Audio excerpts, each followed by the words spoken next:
കർത്താക്കളെ, മറ്റു വിദ്യാർത്ഥി സുഹൃത്തുക്കളെ, സർഗലയത്തിൻ്റെ ഈ വേദിയിൽ നിന്നുകൊണ്ട് സർഗലയത്തിൻ്റെ അനിവാര്യത എന്ന വിഷയത്തെക്കുറിച്ച് സംസാരിക്കുമ്പോൾ ഞാൻ ഏറെ സന്തോഷഭരിതനാണ്. സമുദായത്തിൻ്റെ സർഗാത്മക കഴിവുകളെ ഉന്നതിയിൽ നിന്ന് ഉന്നതിയിലേക്ക് ഉയർത്തിക്കൊണ്ടിരിക്കുന്ന സർഗലയമെന്ന മഹാകലാ പരിപാടിയെ നമ്മൾ ഇനിയും ഉത്തുംഗതയിലേക്ക് പ്രോത്സാഹിപ്പിച്ചു കൊണ്ടുവരേണ്ടതുണ്ട് എന്നത് ഏറെ അറിവുള്ളവരാണ്, ഏറെ ബോധ്യമുള്ളവരാണ് എൻ്റെ മുന്നിലിരിക്കുന്നത് എന്നതിൽ നമുക്കാർക്കും തന്നെ തർക്കമില്ല. പ്രിയമുള്ളവരെ, അല്ലാഹു തആല അവന്റെ ഖുർആനിലൂടെ പറയുന്നുണ്ട്, അഊദു ബില്ലാഹി മിനശ് ശൈത്വാനിർ റജീം ബിസ്മില്ലാഹിർ റഹ്മാനിർ റഹീം വമാ ഖലഖതുൽ ജിന്ന വൽ ഇൻസ ഇല്ലാ ലിയഅ്ബുദൂൻ. അല്ലാഹു തആല അവന്റെ ഖുർആനിലൂടെ നമ്മെ ബോധ്യപ്പെടുത്തുകയാണ്, ജിന്നിനെയും ഇൻസിനെയും അല്ലാഹു തആല പടച്ചിട്ടുള്ളത് അവനെ ആരാധിക്കാൻ വേണ്ടിയിട്ടാണ്. അവനെ ആരാധിക്കാൻ വേണ്ടിയിട്ടാണ് എന്ന് നമ്മളോട് പറയുമ്പോൾ നമ്മൾ മനസ്സിലാക്കണം, നമ്മുടെ ആരാധനകളെ നമ്മുടെ ജീവിതത്തിന്റെ ഭാഗമാക്കണമെങ്കിൽ നമുക്കതിനെ പഠിക്കുക എന്നുള്ളത് അനിവാര്യമായിട്ടുള്ള കാര്യമാണ്. അങ്ങനെ പഠിച്ചുകൊണ്ട് നമ്മുടെ ജീവിതത്തിന്റെ ഭാഗമാക്കി കൊണ്ടുവരണമെങ്കിൽ അറിവന്വേഷകന് ഹബീബായ മുത്തനബി സല്ലല്ലാഹു അലൈഹി വസല്ലം തങ്ങൾ പറഞ്ഞതുപോലെ ഉതുലുബുൽ ഇൽമ വലൗ ബിസ്സിൻ, ചൈനയിൽ പോയിട്ടാണെങ്കിലും നീ ഇൽമിനെ പഠിക്കുക, അഥവാ എത്ര വിദൂരതയിൽ ചെന്നുകൊണ്ടാണെങ്കിലും നീ ഇൽമിനെ തേടി പഠിക്കുക എന്ന് ഹബീബായ മുത്തനബി സല്ലല്ലാഹു അലൈഹി വസല്ലം തങ്ങൾ നമ്മളെ പഠിപ്പിക്കുമ്പോൾ നമ്മൾ ചിന്തിക്കണം, സർഗാത്മക കലയുടെ എല്ലാം മുതിർന്ന വാമൊഴിയായിട്ടും വലമൊഴിയായിട്ടും നമുക്ക് നന്മകളും അറിവുകളും പകർന്നു നൽകാൻ പറ്റുന്ന ഒരു അധ്യാപകൻ നമുക്ക് മുന്നിൽ ഉണ്ടായിരിക്കൽ അത്യാവശ്യമായിട്ടുള്ള കാര്യമാണ്.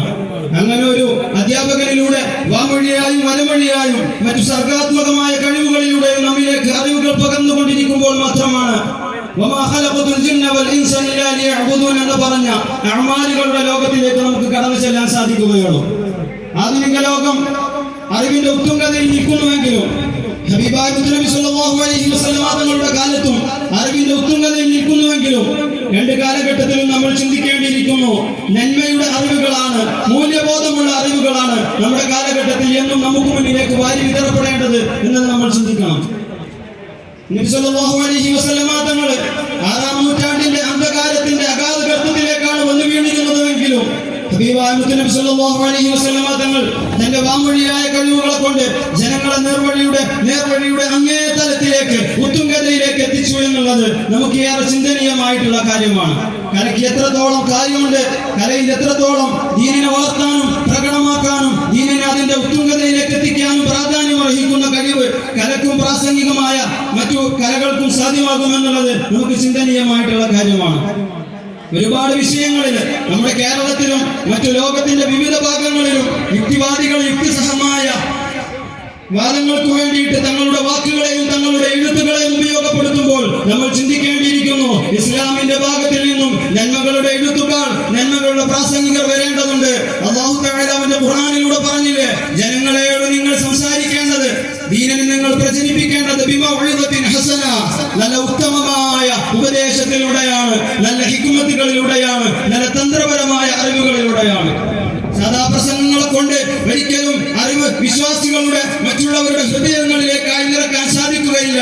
തന്ത്രപരമായ ഹിക്മത്തിലൂന്നിയ കഴിവുകളിലൂടെ, പ്രാസംഗിക കലയിലൂടെ, വാക്കുകളിലൂടെ, എഴുത്തുകളിലൂടെ, മറ്റു വിദ്യാഭ്യാസത്തിന്റെ മറ്റു മേഖലകളിലൂടെയാണ് നമുക്ക് അറിവിനെ വിശ്വാസികളുടെ ഹൃദയങ്ങളിലേക്ക് കയറ്റി കൊടുക്കാൻ സാധിക്കുകയുള്ളൂ എന്നത് നമ്മൾ മനസ്സിലാക്കണം. നമ്മുടെ കേരളീയ സമുദായത്തിൽ നിന്ന് ദീനിനു വേണ്ടി സംസാരിക്കുന്ന, ലോകത്തിന്റെ സമാധാനത്തിന് വേണ്ടി സംസാരിക്കുന്ന, നന്മകൾ പറഞ്ഞുകൊണ്ടിരിക്കുന്ന ഒരുപാട് പേർ ഉയർന്നു വരേണ്ടതുണ്ട് എന്നുള്ളത് കാലത്തിന്റെ ആവശ്യമാണ്, കാലോചിതമായ ആവശ്യമാണ്. നമ്മളൊന്ന് ചിന്തിക്കണം, സർഗലയം നമ്മുടെ സമുദായത്തിന്റെ കേരളീയ മുസ്ലിം ഉമ്മത്തിനെ ഉന്നതിയിൽ നിന്ന് ഉന്നതിയിലേക്ക് കൊണ്ടുവരുന്നത് അല്ലാഹു തആലയുടെ ദീനിനെ പ്രചരിപ്പിക്കാനാണ്. അല്ലാഹു തആല പറഞ്ഞ വമാ ഖലഖതുൽ ജിന്ന വൽ ഇൻസ ഇല്ലാ ലിയഅ്ബുദൂൻ എന്ന ആയത്തിന്റെ സത്തയിലേക്ക്, നന്മയിലേക്ക് ജനങ്ങളെ എത്തിക്കാൻ വേണ്ടിയാണ്. ഉദഊഹും ബിമൗഇദത്തിൻ ഹസന, ജനങ്ങളെ നല്ല ഉപദേശത്തോടു കൂടി അവരെ സ്വർഗ്ഗത്തിലേക്ക് എത്തിക്കണം, അവരുടെ ദീനിനെ അവർക്ക് മുന്നിൽ കാണിച്ചു കൊടുക്കണം. അല്ലാഹു തആല അവന്റെ ഖുർആനിലൂടെ പറയുമ്പോൾ ഈ സർഗലയത്തിലൂടെയാണ് സർഗാത്മകമായ കഴിവുകളെ വളർത്തിക്കൊടുത്തുകൊണ്ട് അവരെ ദീനിന്റെ വക്താക്കളാക്കി, ദീനിന്റെ പ്രബോധകരാക്കി മാറ്റിയെടുക്കാൻ നമുക്ക് സാധിക്കുന്നത്. എന്റെ പ്രിയമുള്ളവരെ, നമ്മുടെ സമസ്ത കേരള ജംഇയ്യത്തുൽ ഉലമയുടെ കീഴിൽ നടന്നുകൊണ്ടിരിക്കുന്ന SKSSF-ന്റെ ഈ മഹത്തായ പരിപാടി നമ്മളെല്ലാവരും അതിനെ പ്രോത്സാഹിപ്പിച്ച് ദീനിന്റെ ഉത്തമ പ്രബോധകരായി നമുക്ക് നിലനിൽക്കേണ്ടതുണ്ട്. ഇത്രയും പറഞ്ഞുകൊണ്ട് എന്റെ വാക്കുകളെ ഞാൻ അവസാനിപ്പിക്കുകയാണ്. ഉത്തമ ബോധ്യമുള്ള സമുദായം, മൂല്യബോധമുള്ള ഒരു സമുദായം നമ്മുടെ ദീനിനു വേണ്ടി വളർന്നു വരേണ്ടതുണ്ട് എന്ന് മാത്രം പറഞ്ഞുകൊണ്ട് ഞാൻ അവസാനിപ്പിക്കുകയാണ്. വആഖിറു ദഅവാഹും അൽഹംദുലില്ലാഹി റബ്ബിൽ ആലമീൻ. അസ്സലാമു അലൈക്കും വറഹ്മത്തുള്ളാഹി വബറകാതുഹു.